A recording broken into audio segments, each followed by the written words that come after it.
Once upon a time, you and all your kind lived underneath bridges, had ridges for ribs that dropped off into empty chests as if your hearts were all stolen treasures.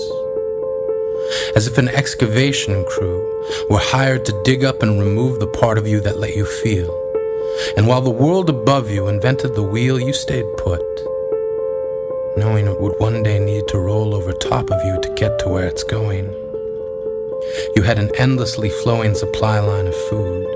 You began to brood over humanity and made meals of our hope, as if crushing our spirits would make your mirrors cast better reflections than the ones they gave. And then one day, the world changed.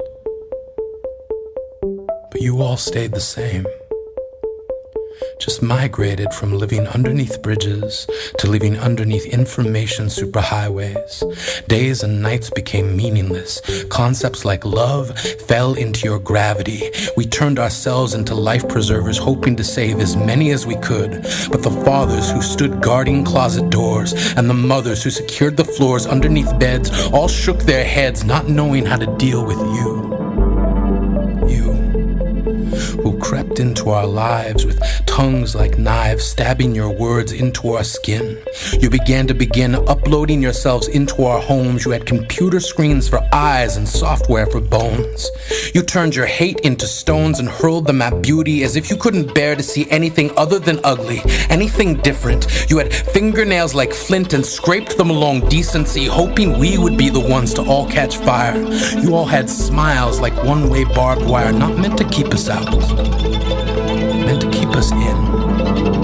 Voice like a firing pin, you spoke in explosions. It isn't cute. It isn't funny. You've talked strangers into death and laughed. And as each family learns to graft skin over the wounds you gave them, you hem yourselves into the scar. You have coaxed the sober back into bars, handed out cigars at memorials, offered nooses, cliffs, and pills to those who unfortunately found you before they found help. Even now, you somehow see this as an invitation to turn your keyboards into catapults, wondering which one of you can be the first to hate this best. Your loathing, already dressed in riot gear, ready to incite rage, as if each message board is a stage where you recite hostility, turning freedom of speech into freedom of cruelty. We are stuck with you, the same way you are stuck with you.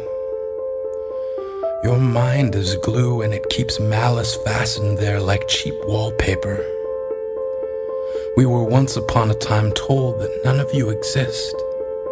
We dismissed you as make-believe or myth. Now, armed only with resolve, we can no longer afford to tell ourselves that you aren't real. We will not let you make your dinners out of the things we feel.